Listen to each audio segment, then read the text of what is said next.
Hello and welcome to another video. I thought today I would change up the scenery a little bit because it is such a beautiful spring day here in North Georgia. I thought that I would film on my pool deck. We have the pool open, our fountain is on. I'm just really digging the vibes out here right now, and so I wanted to film outside for a change. So thank you guys for joining me. Today we're going to be talking about how our no buy / low buy went for the month of March, everything that went great, everything that did not go great, and whether or not we hit our goals that we had set at the beginning of the month. And then we're going to wrap it up by talking about what we hope to have happen in the month of April, what that looks like. So without further ado, let's get right into it.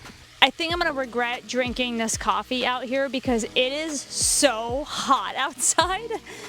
Maybe I'll swim after this, who knows.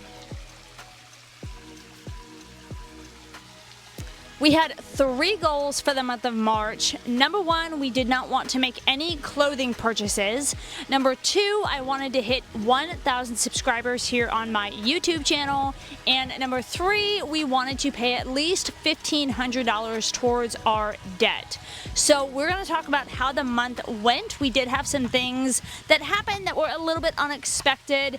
And then some other stuff that we need to talk about, as we usually do. You guys already know how it goes, so let's go ahead and jump right into it. So the month of March honestly was pretty uneventful overall, but there were a few things that happened that did impact how well our no spend month went. The first thing that happened is we had a random cat show up on our property. And this cat was clearly an indoor cat. He was very well cared for. He did not have any tags. He isn't microchipped, no source of identification whatsoever, but he ended up just kind of hanging around. And so my kids decided that we needed to adopt him. And so he has become our outdoor cat, and we feed him and love on him. The kids have named him Simon. And so that happened, obviously very unexpected. We also, and I'll try to get a shot here for you guys to see, we cleared out a whole bunch of our property behind me here, from the fence all the way down to our shop down there, because I have this vision in my head of putting in a wildflower field, because I think that it would just be such a beautiful view because it's right off of our pool deck. So we were able to get a whole bunch of land cleared. We actually cleared out a lot more than we thought we would. So that's actually going to open up several things that we can do with our property that we're really excited about. And then I also worked a lot more this month than I was anticipating, which definitely was helpful, and we certainly needed it, and we will get into that. And we also opened our pool, which that in and of itself had a whole bunch of ramifications that we need to get into. But first, I want to talk about what went well this month, because I honestly, when I sat down to write everything out for this video, I thought this video was just going to be like a whoops, we did it again kind of situation and not have a lot of great news to share with you guys. But I actually realized that the opposite was true. We did have some things this month that could have gone better, but we actually hit all 3 of our goals. So I did no clothes shopping in the month of March. I bought no new clothes, and it was surprisingly easier than I thought it was going to be. So I was very thankful for that. I also hit 1,000 subscribers on YouTube, and that actually happened on March 27th. I am so excited. That's such a big milestone for new and small YouTubers such as myself. So I was really, really excited. I cannot thank you guys enough for your support, for being here and engaging. And I'm really humbled and excited that you guys find value in the things that I'm sharing on here. So Thank you guys so much for being here. That's a huge milestone and I'm really, really stoked. And then we also, like I said, wanted to pay $1,500 towards our credit card debt, and we did. We actually paid $1,666 towards our debt in March, which was amazing, which means that we only have one more credit card to pay off and then we are debt free. So I'm really, really excited that we hit all 3 of our goals in the month of March. Now, with all of that great news, with all of the goals that we hit, we did have a few setbacks, and we need to talk about that because they are things in April that I cannot repeat, or we are going to start having backwards progress, which obviously is not what we want. So I made a list. There were lists that were made, if that gives you any indication of where we're about to go with this. But if you guys have been around, you know that I am on a no buy, low buy for this year in order to become debt free. The spending got way out of control. I don't really know what happened, except I just know it can't happen in April. So a couple of videos ago, I talked to you guys about how I really thought the no buy was just too restrictive and it really wasn't working, and I wanted to switch to a low buy. And unfortunately, I sort of leaned into allowing myself purchases under the justification that it was now a low buy. And I think we need to go back to a no buy. I need to figure out some type of boundary to set. I don't really know, but what I do know and what I'm about to share with you guys now, you will see what happened. Okay, I have grabbed my laptop here because I have a list of things that we need to go over in terms of what didn't go well this month. But one thing that I forgot to talk about is that I have gone back and forth. If you guys have been around, then you know that I've gone back and forth on buying scented things because scent is such a big thing for me. It's such a strong and powerful sense for me that I struggle with buying scented things, specifically my laundry and like things like Downy and Wash scent beads, candles, things like that. So when I started out my no buy, I really wanted to break away from buying those things because they are very expensive, they're unnecessary, and they add up financially very, very quickly. But not even a month after that, I missed all of those scents and things so much that I decided I was going to allow myself to start buying some of that again. There were definitely restrictions around it. I have swung the pendulum back the other way yet again, and I know I can't be the only one that does this. So if you do this too, will you just go back and forth on things? Please let me know in the comments. I need to know that I'm not the only one. But really it started when my husband introduced me to the Yucca app, which I've talked about on here before, where you can scan your food to see what's in it, which is a wonderful app to help sort of open your eyes into what's actually in your food. But from that, I've also learned about the EWG, or the Environmental Working Group app. So it's the same kind of concept, but you scan your cosmetics, you scan like chemicals that you use in your house, laundry detergent, things like that.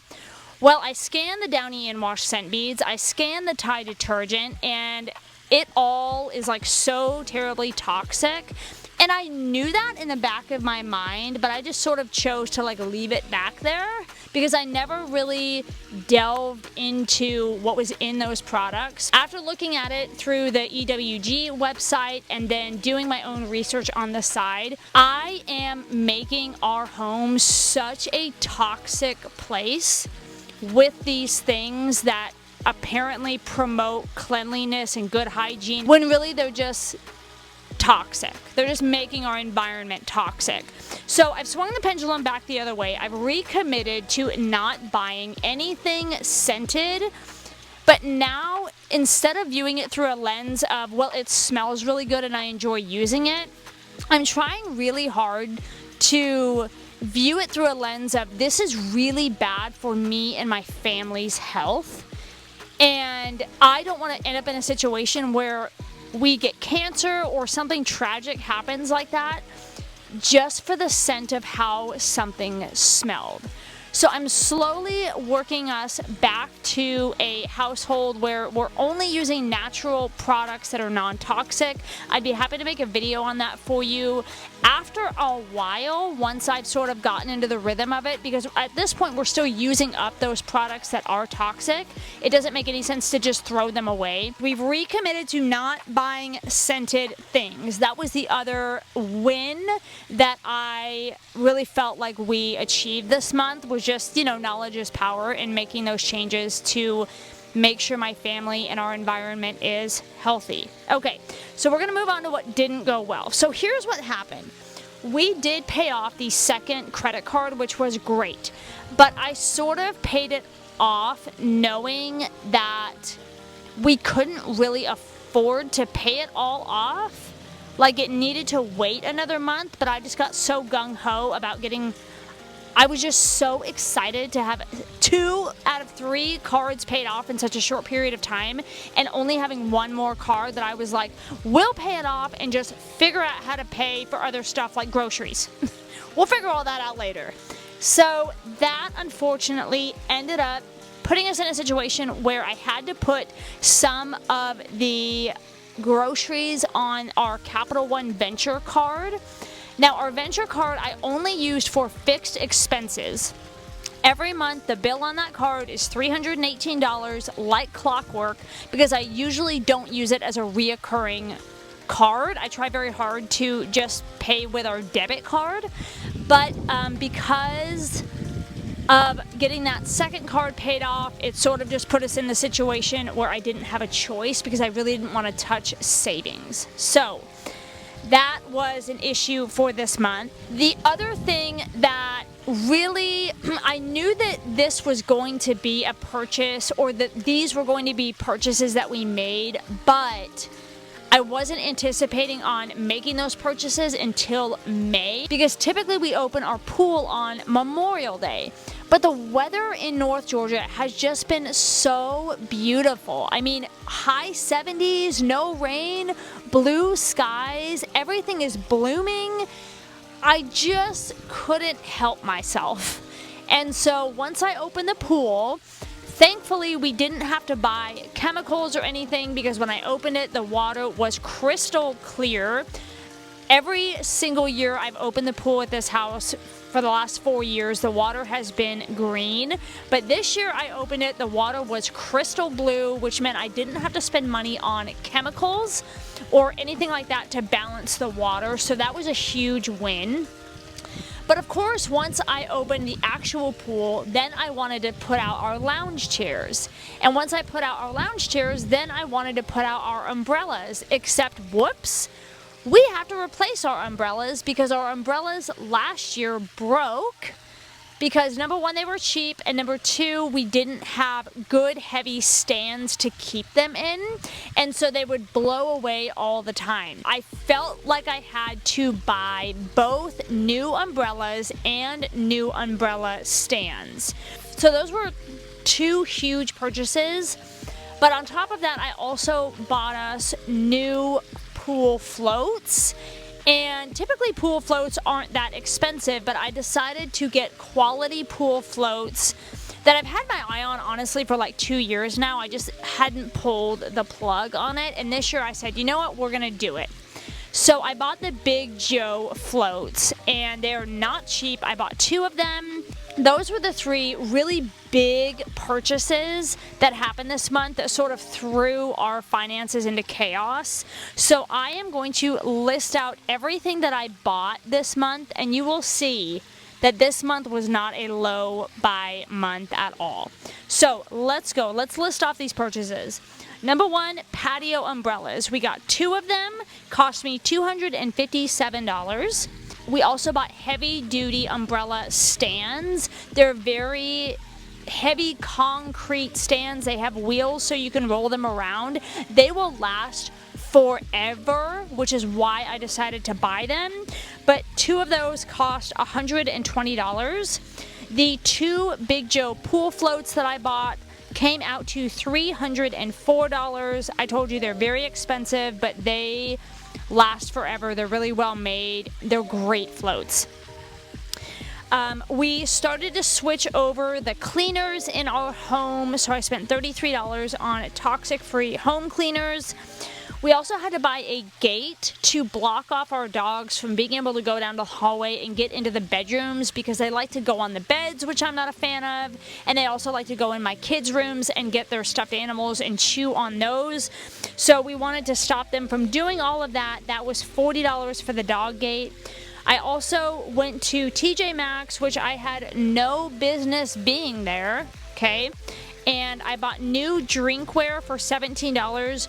We were drinking out of mason jars, and unfortunately we just didn't have enough. We needed more drinkware because I got sick of just washing them all the time. So that was $17. While I was there, I also picked up a wind chime, which totally unnecessary, completely unnecessary. But I really love the way it sounds, and every time I hear the little jingle, it just makes my heart sing. But that was an unnecessary purchase of $25. The next 3 items have actually been returned, but I'm still going to list them out for you guys. Number 1 was a bark collar for our dog. We have got to do something about his barking because he barks non-stop, and it is sort of a nightmare. But it didn't end up working, so we returned it. That was $40. I also, when I opened my pool, got my umbrellas up, I thought, you know, this would look a lot better with some greenery.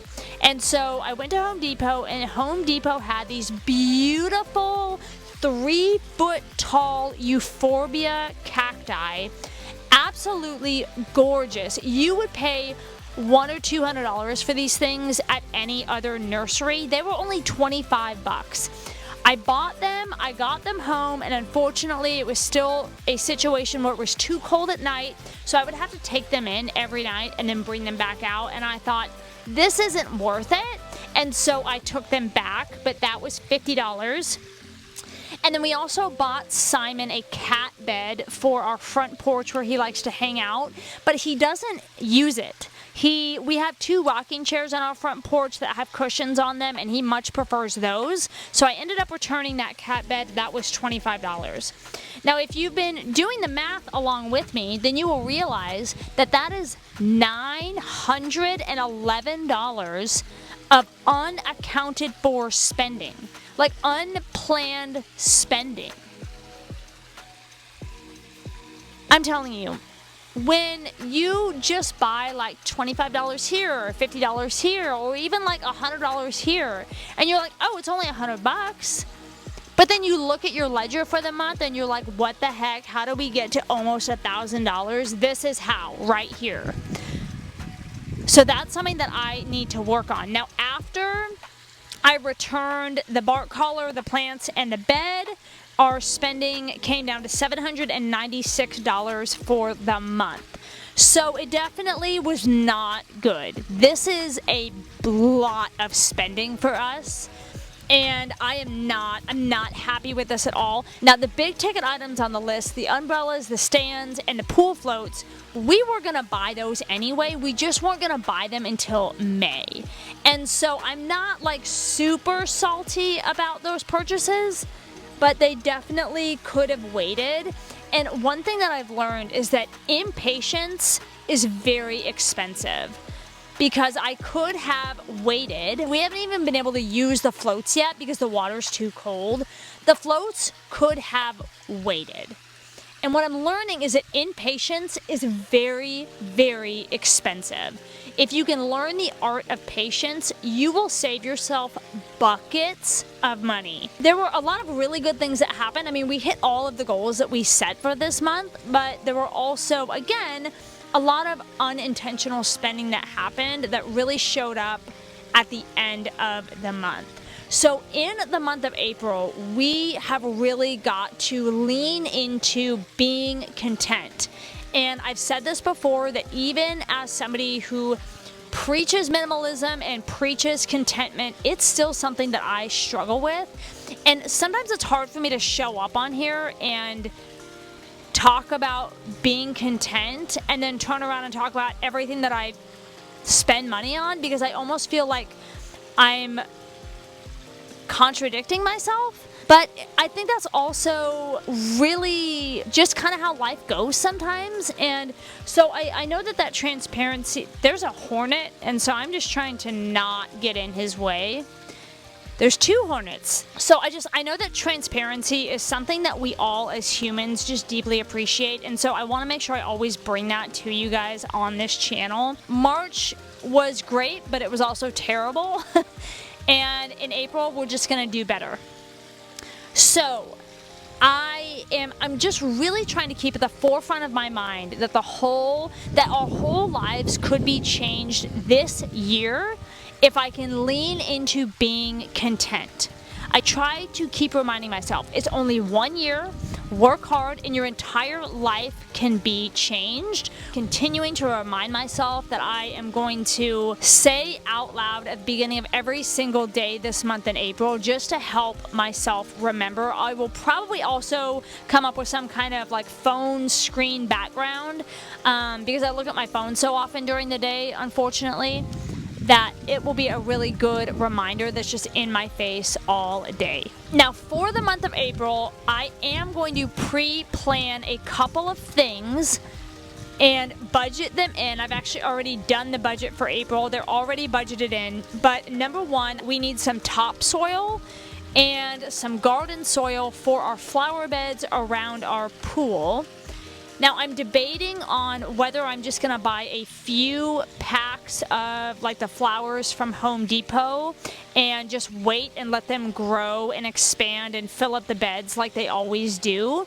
Or if I want to take the less expensive route and actually just throw seeds in and see how that does. The beds get full sun, so I'm sure that they would thrive.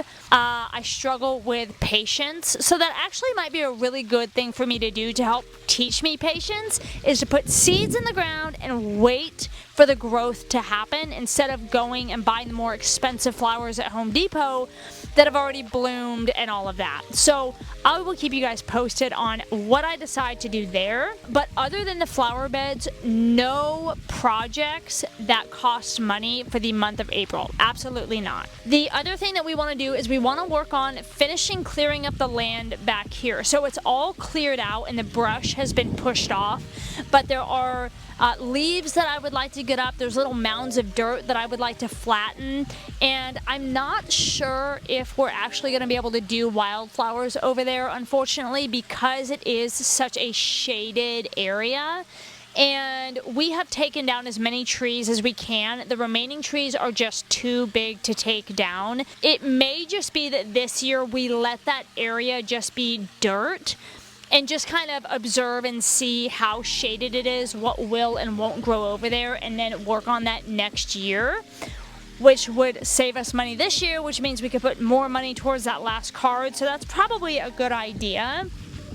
And then in the month of April, I also want to work as much as I can. Having my secondary income is so helpful. Even though it's only like $1,200 a month, it makes a big difference in what we're able to accomplish throughout the month.